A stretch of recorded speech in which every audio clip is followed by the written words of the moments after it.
नमस्कार, आप देख रहे हैं 4 टीवी और मैं हूं आपके साथ सत्यम गौर। बुलेटिन की शुरुआत करेंगे बड़ी और अहम खबर के साथ। देश में फिर एक बार कोरोना के मामले बढ़ रहे हैं। पिछले 24 घंटे में 4 लोगों की मौत हुई है। कोरोना वायरस के सक्रिय मरीजों की संख्या 3,961 पहुंच गई है। 5 राज्यों में तेजी से फैल रहा है कोरोना का प्रकोप। ये बड़ी जानकारी हम आप तक पहुंचा रहे हैं।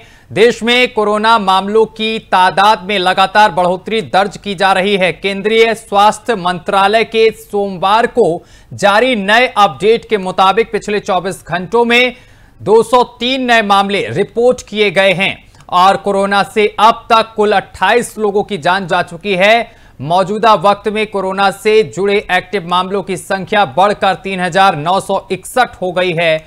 बताते चले कि पिछले 24 घंटे में 2 मरीजों ने दम तोड़ा है और इनमें कर्नाटक और केरल से एक एक मरीज शामिल है। पिछले एक दिन में सबसे अधिक कोरोना मामलों की बढ़ोतरी पश्चिम बंगाल में हुई है।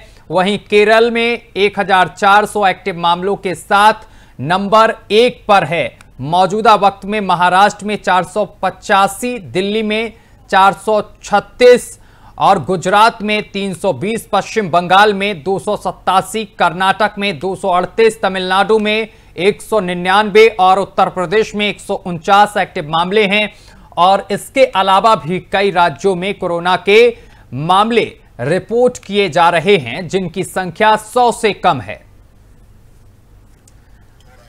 तो कोरोना के मामले जो हैं वो 4,000 के पार पहुंच गए हैं। लगातार कोरोना का प्रकोप बढ़ता जा रहा है। एक्टिव मामलों में लगातार बढ़ोतरी हो रही है। वहीं अगर जनवरी से बात की जाए तो जनवरी से भारत में करीब 28 लोगों की जान जा चुकी है। तो कोरोना के मामले लगातार बढ़ रहे हैं। स्वास्थ्य महकमा पूरी तरीके से अलर्ट नजर आ रहा है। और इसके साथ ही कर्नाटक की अगर बात की जाए तो कर्नाटक सरकार ने लोगों से अपील की है कि वो भीड़ भाड़ वाले इलाकों से दूर रहें और इसके साथ ही मास्क और सोशल डिस्टेंसिंग का पालन करें। तो देश में फिर बढ़ रहे हैं कोरोना के मामले। ये बड़ी जानकारी हम आप तक पहुंचा रहे हैं। 5 राज्यों में तेजी से फैल रहा है कोरोना और लगातार आंकड़े बढ़ने से स्वास्थ्य विभाग भी चिंतित नजर आ रहा है। स्वास्थ्य विभाग पूरी तरीके से अलर्ट नजर आ रहा है। वहीं लोगों को भी भीड़ भाड़ वाले इलाकों से दूर रहने के लिए कहा जा रहा है।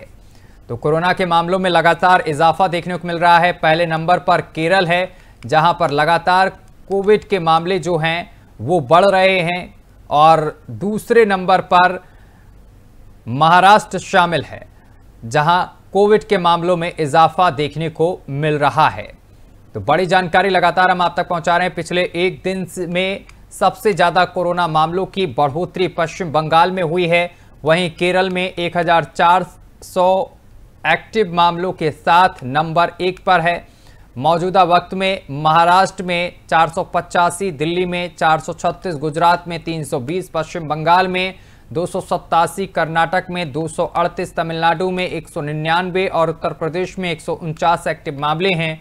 और इसके अलावा भी कई राज्यों में कोरोना के मामलों में लगातार बढ़ोतरी देखने को मिल रही है। तो कोविड का प्रकोप एक बार फिर से देश में फैल रहा है और 4,000 के पार एक्टिव मामले पहुंच गए हैं। ये कहीं ना कहीं चिंता की स्थिति है क्योंकि हर दिन कोविड के मामलों में इजाफा देखने को मिल रहा है। स्वास्थ्य विभाग पूरी तरीके से अलर्ट और एक्टिव नजर आ रहा है। लोगों से भी लगातार अपील की जा रही है। खांसी, जुकाम या सर में दर्द, सीने पर दर्द होने पर डॉक्टरों से मिलने की सलाह दी जा रही है लोगों को।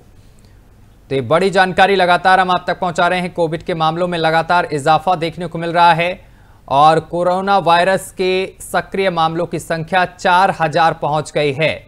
5 राज्यों में बहुत तेजी के साथ कोविड फैल रहा है जिसमें केरल, महाराष्ट्र, कर्नाटक, उत्तर प्रदेश, दिल्ली, ये तमाम राज्य शामिल हैं जिनमें कोविड में लगातार बढ़ोतरी देखने को मिल रही है। लगातार मामले बढ़ रहे हैं और हमारे साथ डॉक्टर स्वाति जुड़ गई हैं। मैम, आपका बहुत स्वागत है 4 टीवी पर। नमस्कार। मैम, जिस तरीके से देखा जा रहा है कि कोविड के मामले एक बार फिर से देश में बढ़ रहे हैं, इस पर पहली प्रतिक्रिया मैं आपकी चाहता हूं, कितना ये खतरनाक साबित हो सकता है आगे चलकर? देखिए, अभी फिलहाल जो कोविड के वेरिएंट्स भारत में इस वक्त प्रचलित हैं, जिनकी वजह से हम सर्च देख रहे हैं, वहाँ आईसीएमआर ने इसके ऊपर जिनोमिक सीक्वेंसिंग करके एक व्यक्ति भी दी है कि 4 ऐसे स्ट्रेन हैं इस वक्त ओमिक्रॉन के जो कि कोरोना के संक्रमण को बढ़ा रहे हैं, और उसमें से खास तौर से जो देखा जा रहा है वो NB1.8.1 है, जिसकी लेकिन जितने भी ये चारों वेरिएंट्स हैं ओमिक्रॉन के जिसकी वजह से संक्रमण बढ़ रहा है, ये चारों ही ऐसे हैं जो कि इन्फेक्शियस ज्यादा है, यानी कि एक व्यक्ति से दूसरे को संक्रमण होने की संभावनाएं बढ़ जाती हैं। लेकिन अगर हम इनको घातकता के माप पर नापें तो वो इतने ज्यादा घातक नहीं दिख रहे हैं। माइल्ड डिजीज जो है वो अभी तक देखने को मिल रही है ज्यादातर लोगों में, और इसीलिए इतना ज्यादा पैनिक करने की बात अभी नहीं है। लेकिन हमें सतर्क रहने की डेफिनेटली जरूरत है कि हम भीड़ भाड़ वाले इलाके में है तो मास्क लगाएं, हाथों के हाइजीन का ध्यान रखें, थोड़ा सोशल डिस्टेंसिंग का हम ध्यान रखें, जो कि हमें कोविड पहले सिखा चुका है, लॉकडाउन हमें सिखा चुका है। उन चीजों को हमें दोबारा पालन करना है। लेकिन अभी पैनिक की स्थिति नहीं है, लेकिन डेफिनेटली केसेस बढ़ रहे हैं कि ये इन्फेक्शन ज्यादा है और हम केसों में उछाल देख रहे हैं। मैम, कोविड के लगातार नए नए स्वरूप सामने निकल कर आ रहे हैं, लेकिन मैं आपसे ये जानना चाह रहा हूं, जिन्होंने कोविड की वैक्सीन लगवा ली है, क्या वो भी इसकी जद में आ सकते हैं? देखिए, ये संभव रहता है क्योंकि समय के साथ धीरे धीरे इम्यूनिटी कम हो जाती है। साथ ही वायरस में क्योंकि म्यूटेशन हो जाता है तो 100% प्रोटेक्शन जो है वो वैक्सीन से नहीं मिलता है। तो संभावनाएं रहती हैं कि कोई भी व्यक्ति जिसने वैक्सीन लगवाई हो वो दोबारा संक्रमित हो सकता है। डॉक्टर स्वाति, अभी देखा गया जो हाल में मामले सामने निकल कर आए, इसमें कई लोगों की मौत हुई है। महाराष्ट्र में भी मौत हुई, केरल में भी मौत हुई, लेकिन जो मौतें हुई हैं ज्यादातर लोग बुजुर्ग पाए गए हैं जिनकी एज 60 साल से अधिक है। जी हाँ, बिल्कुल। देखिए, ज्यादातर अभी तक जितनी भी मृत्यु सामने आई हैं उनमें देखा गया एक बड़ी बात यह है कि ये सभी वैसे लोग थे जिन लोगों को पहले से बीमारियां थी और ग्रसित थे। तो जो लोग गंभीर बीमारियों से ग्रसित होते हैं, जिनको पहले से लंबी समय से दवाइयां चल रही होती हैं, जिनका हार्ट, लंग, किडनी ये सब कमजोर होता है, ऐसे वर्ग को हमने देखा है कि कोरोना जब भी होता है तो उनके लिए ये तीव्र हो सकता है। उनको आईसीयू की या हॉस्पिटलाइजेशन की जरूरत पड़ जाती है क्योंकि सिस्टम जो है बॉडी का पहले ही इम्यूनिटी वीक होती है और ऐसी स्थिति में कोविड का उसका ज्यादा असर देखने को मिलता है। तो ये जो वर्ग है इनको खासा ध्यान रखने की जरूरत है, और यही वो वर्ग है जो कि बूस्टर डोज भी वैक्सीन की लगवा सकते हैं। अमूमन तौर पे लोगों को अभी बूस्टर वैक्सीन की जरूरत नहीं है, लेकिन जो लोग एक हाई रिस्क पर हैं वो एक ऐसा वर्ग है जो चाहे तो इस वक्त बूस्टर वैक्सीन लगवा सकते हैं। और अगर आपने कोविशील्ड लगवाई है या कोवैक्सीन लगवाई है उससे कोई फर्क नहीं पड़ता है, कोई सी भी बूस्टर डोज आप कोविड की वैक्सीन की लगवा सकते हैं। भारत में कॉर्बेवैक्स भी आ रही है, कॉर्बोवैक्स भी है, कोविशील्ड भी है, कोवैक्सीन भी है, तो कोई भी वैक्सीन की डोज आप एज बूस्टर लगवा सकते हैं। लेकिन ये सिर्फ इसी वर्ग के लिए है जिसको संक्रमण तीव्र होने की संभावनाएं ज्यादा होती हैं। डॉक्टर स्वाति, एक बार आपसे मैं लक्षण भी समझना चाहता हूँ, हमारे दर्शकों को एक बार बताइए कि इसके लक्षण क्या कुछ हो सकते हैं। देखिए, ज्यादातर लक्षण जो हैं वो फ्लू जैसे ही होते हैं, जैसे हमने पहले भी देखे थे, गले में दर्द होना, हल्का बुखार होना, खांसी होना, और ज्यादातर हमने देखा है कि बदन में बहुत दर्द होना या सर दर्द होना। कुछ लोगों में देखा गया है कि उल्टी दस्त भी इसके कारण हो सकते हैं, लेकिन ज्यादातर यही परेशानियां सामने आ रही हैं। जैसे डेल्टा वेव में हमने देखा था कि एकदम से सांस उखड़ जा रही थी या सांस लेने में बहुत दिक्कत हो रही थी, ये लक्षण अभी देखने को नहीं मिल रहे हैं, और इसीलिए राहत भी है कि ज्यादातर केसेस जो है वो माइल्ड आ रहे हैं। मैम, बहुत शुक्रिया आपका हमारे साथ जुड़ने के लिए और तमाम बातचीत करने के लिए। तो कोविड के मामले लगातार बढ़ रहे हैं और 5 राज्य जो हैं उनमें ज़्यादा प्रकोप देखने को मिल रहा है। लगातार आंकड़े बढ़ते जा रहे हैं जो कहीं ना कहीं चिंताजनक हैं। और अगर जनवरी से अब तक की बात की जाए तो 28 लोगों की कोविड से जान जा चुकी है।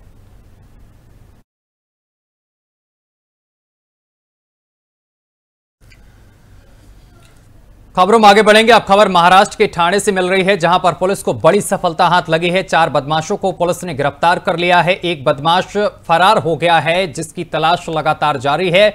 दरअसल आपको बताते चले कि शांतिनगर पुलिस ने BMW कार में लूटपाट की तैयारी कर रहे बदमाशों को गिरफ्तार किया है। इस कार में कुल 5 लुटेरे सवार थे और इनमें से 4 को पुलिस ने गिरफ्तार कर लिया है। एक अंधेरे का फायदा उठाकर भाग निकला है। इन गिरोह के कब्जे से एक BMW कार, 2 देसी चाकू, 2 पिस्टल, मिर्ची पाउडर और इसके साथ ही मोबाइल फोन और अन्य सामग्री समेत कुल 17,35,200 रुपए का कीमती सामान जब्त कर लिया गया है। इस कार्रवाई की जानकारी देते हुए शांतिनगर पुलिस स्टेशन के वरिष्ठ पुलिस निरीक्षक विनायक गायकवाड़ ने बताया है कि यह गिरोह भिवंडी में बड़ी डकैती करने की फिराक में था। पुलिस ने समय रहते कार्रवाई करते हुए संभावित अपराध को टाल दिया है और मामले की जांच पड़ताल शुरू कर दी है। कल रात पुलिस स्टेशन के पुलिस कांस्टेबल प्रशांत बर्वे, इनको एक बातमीदार ने इंफॉर्मेशन दिया कि एक BMW कार में 5 लोग चाविंद्रा रोड पे जा रहे हैं और उनके गाड़ी में कुछ हथियार है और वो कुछ तो सीरियस क्राइम करने के चक्कर में है। ऐसी इंफॉर्मेशन मिलने के बाद हमारे तपास पथक के API चोपड़े साहब और हमारी पूरी टीम वहाँ पर स्पॉट पर गई।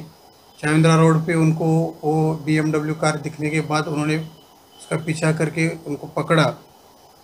उसमें से एक आरोपी अंधेरे का फ़ायदा लेके वहाँ से भाग गया, लेकिन 4 लोगों को जगह पे उन्होंने पकड़ने के बाद कार की तलाशी लिए। कार की तलाशी में उनको एक लोखंडी कटावनी, लोखंडी रॉड, रस्सा और 3 मास्क ब्लैक कलर के, मिर्ची पूड़, सफ़ेद कलर के हैंड ग्लोव्स, ये सब मिलने के बाद गाड़ी के सीट के नीचे 4 पिस्टल मिले। उसमें 2 गाउटी पिस्टल है और 2 गाउटी रिवॉल्वर है। ये सब मिलने के बाद उनसे पूछताछ करने के बाद वो लोग कुछ बता नहीं रहे थे। उनकी पूरी तैयारी डकैती करने की तैयारी दिख। महाराष्ट्र के बाद अब बात करेंगे राजधानी दिल्ली की, जहां से बड़ी जानकारी मिल रही है। नेता प्रतिपक्ष राहुल गांधी का एक्स पर एक पोस्ट आया है। उन्होंने तेलंगाना के लोगों को राज्य स्थापना दिवस की बधाई दी है। 11 साल पहले तेलंगाना राज्य का जन्म हुआ, राहुल गांधी ने यह लिखा है। साथ ही उन्होंने लिखा कि डॉक्टर मनमोहन सिंह, सोनिया गांधी के नेतृत्व में इसका गठन हुआ और जिसने लाखों लोगों की उम्मीदों, सपनों को आकार दिया। तेलंगाना आंदोलन के बलिदानियों को मेरी श्रद्धांजलि। और इसके साथ ही उन्होंने लिखा है कि कांग्रेस प्रजालु तेलंगाना के निर्माण में साथ खड़ी है। तो बड़ी जानकारी लगातार हम आप तक पहुंचा रहे हैं, जहां आपको बताते चले कि ये तमाम बातें कही गई हैं और राहुल गांधी ने पोस्ट किया है, जहां उन्होंने तेलंगाना के लोगों को बधाई दी है। तेलंगाना के स्थापना दिवस को लेकर बधाई दी है। तेलंगाना के लोगों को राज्य स्थापना दिवस की बधाई दी है। 11 साल पहले तेलंगाना राज्य का जन्म हुआ। डॉक्टर मनमोहन सिंह, सोनिया गांधी के नेतृत्व में गठन हुआ और जिसने लाखों लोगों की उम्मीदों, सपनों को आकार दिया। तेलंगाना आंदोलन के बलिदानियों को मेरी श्रद्धांजलि। कांग्रेस प्रजालु तेलंगाना के निर्माण में साथ खड़ी है।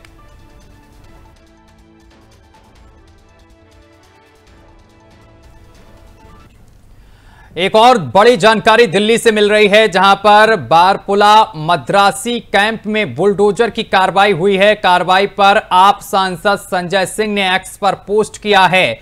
ये भयावह दृश्य राजधानी दिल्ली का है, ये लिखा गया है संजय सिंह की तरफ से। ये पोस्ट हम आपको दिखा रहे हैं जो संजय सिंह ने किया है। आम आदमी पार्टी के नेता हैं संजय सिंह, जिन्होंने पोस्ट करते हुए दिल्ली सरकार पर जोरदार निशाना साधा है। उन्होंने लिखा है कि वर्षों की मेहनत के बाद बनाए घर बर्बाद कर दिए गए हैं। ये तमिल भाई बहनों के घर हैं, ये भी हिंदू हैं, ये भी लिखा है संजय सिंह ने। साथ ही लिखा कि बीजेपी किसी की सगी नहीं है, सिर्फ बर्बादी दे सकती है।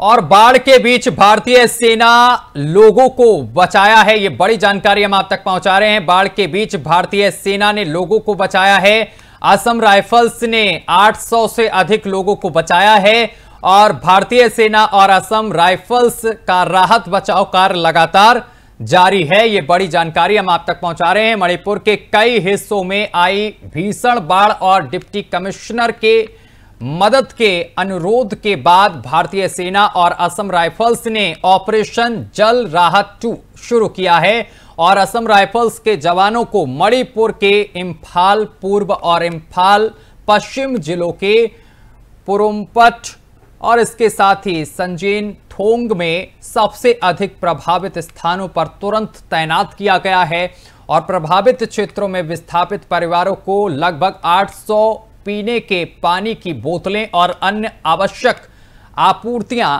वितरित की गई हैं। भारतीय सेना और असम राइफल्स नागरिक अधिकारियों के साथ निकट सामान्य में काम करना जारी रखते हैं और जिससे प्रभावित समुदायों को समय पर सहायता और निरंतर समर्थन सुनिश्चित होता है।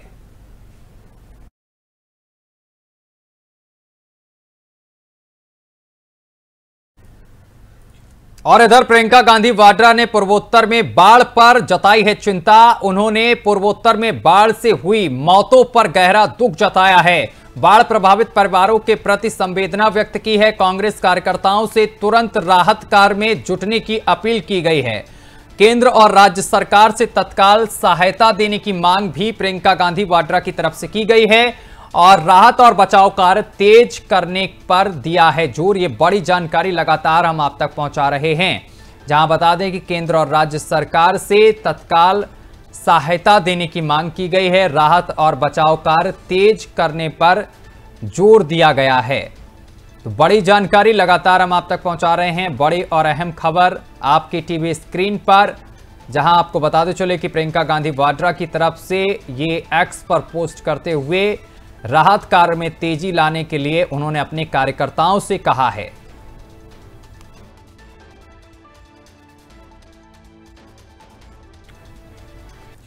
राजधानी दिल्ली से खबर है, जहां आपको बता दें कि जंगपुरा स्थित मद्रासी कैंप में बीते रविवार को कोर्ट के आदेश पर बुलडोजर चला और करीब 370 अवैध अतिक्रमण को हटा दिया गया है, जिसके बाद तमिलनाडु सरकार ने मद्रासी कैंप में रह रहे लोगों को मदद देने के लिए घोषणा की है। तमिलनाडु सरकार मद्रासी कैंप के उन निवासियों की सहायता करेगी जो तमिलनाडु में अपने मूल जिलों में वापस जाना चाहते हैं, साथ ही आजीविका और अन्य आवश्यकताओं के लिए उन्हें सहायता देगी।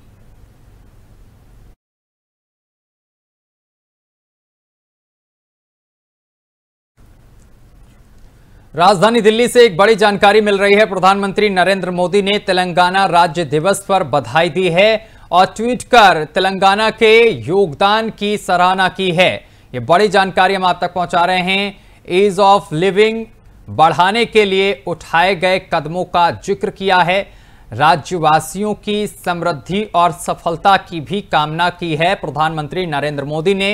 ये पोस्ट हम आपको दिखा रहे हैं जो एक्स पर प्रधानमंत्री नरेंद्र मोदी की तरफ से किया गया है।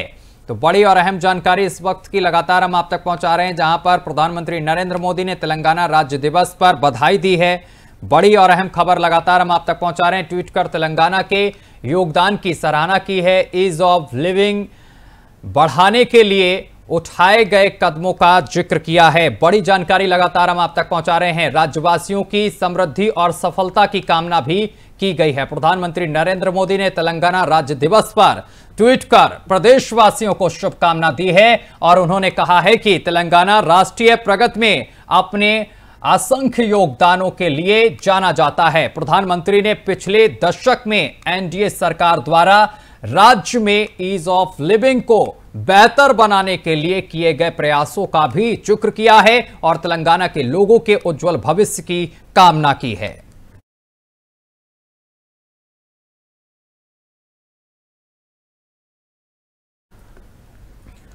और अब आप बात करेंगे सिलीगुड़ी की, जहां आपको बता दें कि पिछले 24 घंटे की हड़ताल का आह्वान किया गया है। विश्व हिंदू परिषद ने किया है आह्वान।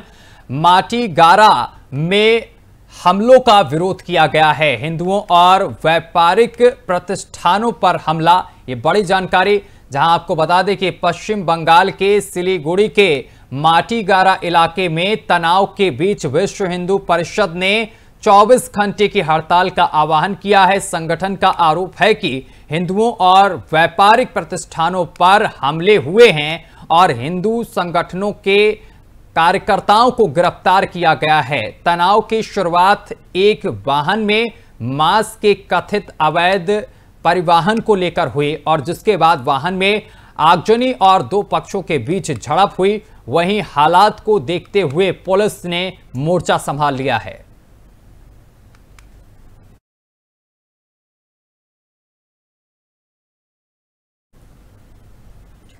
भारतीय वायुसेना का राहत मिशन लगातार जारी है। मानवीय सहायता और आपदा मिशन में लगातार वायुसेना जुटी हुई है। बता दें चले कि बड़ी जानकारी हम आप तक लगातार पहुंचा रहे हैं। असम और अरुणाचल प्रदेश के प्रशासनिक अनुरोध पर भारतीय वायुसेना ने एक अहम मानवीय सहायता और आपदा राहत अभियान चलाया है।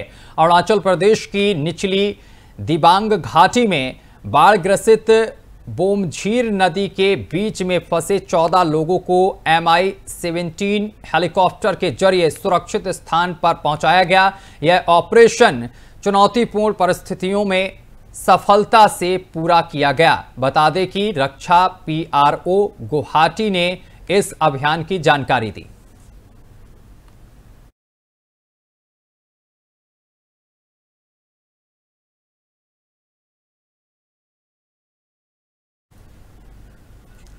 जब देश की सीमाएं खतरे में हो और आसमान से मिसाइलें या ड्रोन हमला करें, तब सिर्फ सैनिकों का हौसला नहीं बल्कि तकनीक भी दुश्मन को जवाब देती है। हाल ही में भारत पर हुए ड्रोन और मिसाइल हमलों की कोशिशों को भारतीय वायु रक्षा प्रणाली ने नाकाम कर दिया, लेकिन भारत अब रूस से S-500 मिसाइल डिफेंस सिस्टम को करने जा रहा है। रिपोर्ट देखिए। Air defence system S-500 S-400 से भी अधिक एडवांस और घातक है।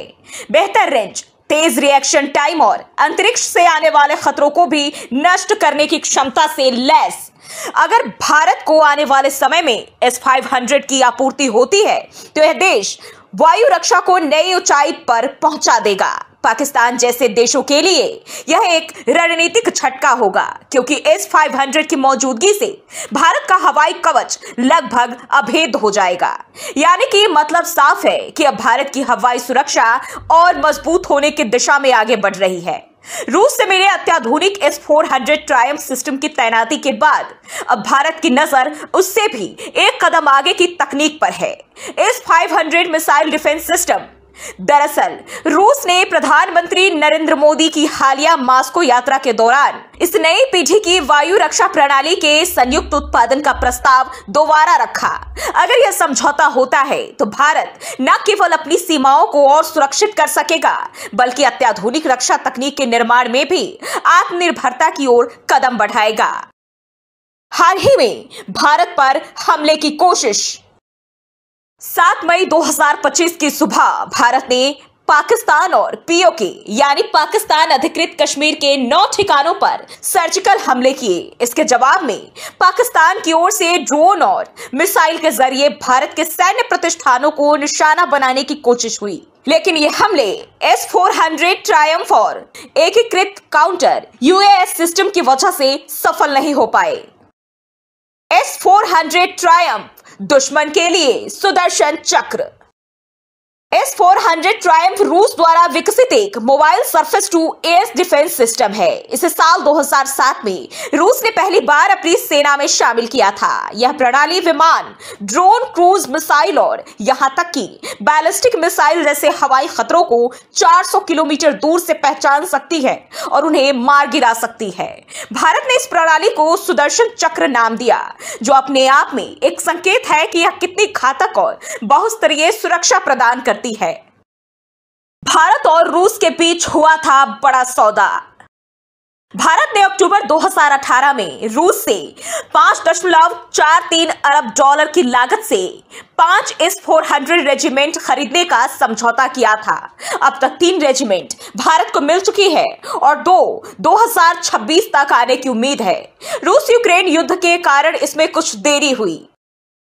पहला स्क्वाड्रन 2021 में भारत पहुंचा था। ये आदमपुर और हलवारा एयरबेस पर तैनात है। एक स्क्वाड्रन में 2 बैटरियां होती है। एक बैटरी में 8 लॉन्चर वाहन यानी TEL, 2 रडार और 1 कमांड पोस्ट होता है। कैसे करता है S-400 काम? यह सिस्टम बेहद तेज और सटीक है। इसे तैनात करने में केवल 5 मिनट लगते हैं। एक साथ यह 300 हवाई लक्ष्यों को ट्रैक कर सकता है और उनमें से 36 को एक साथ निशाना भी बना सकता है। S-400 4 तरह की मिसाइलें इस्तेमाल करता है। 40N6E 400 kilometre range, 48N6E3 250 kilometre range, 9M96E2 120 kilometre range, 9M96E 40 kilometre range. यानी इन मिसाइलों की मदद से ये सिस्टम अलग अलग दूरी और ऊंचाई से आने वाले खतरों को ढूंढता है और खत्म करता है। क्यों है S-400 इतना जरूरी? दुश्मन के विमान या ड्रोन को पहले ही करता है ट्रैक, अत्यधिक ऊंचाई और लंबी दूरी से भी कर सकता है हमला। इलेक्ट्रॉनिक जामिंग यानी जीपीएस ब्लॉक करना इससे प्रभावित नहीं होता। एक ही समय में कई खतरों से निपट सकता है, किसी भी दिशा से आने वाले हमले को रोक सकता है।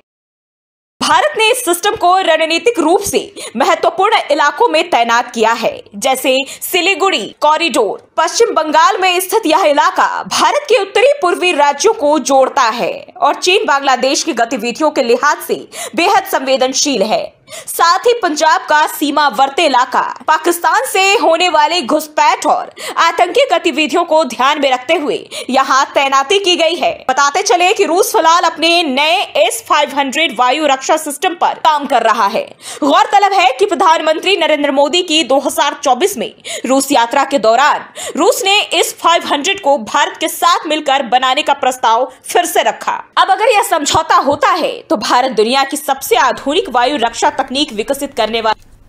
और बुलेटिन में अभी के लिए बस इतना ही। देश और दुनिया की तमाम खबरें देखने के लिए देखते रहिए आपका अपना चैनल 4TV। नमस्कार।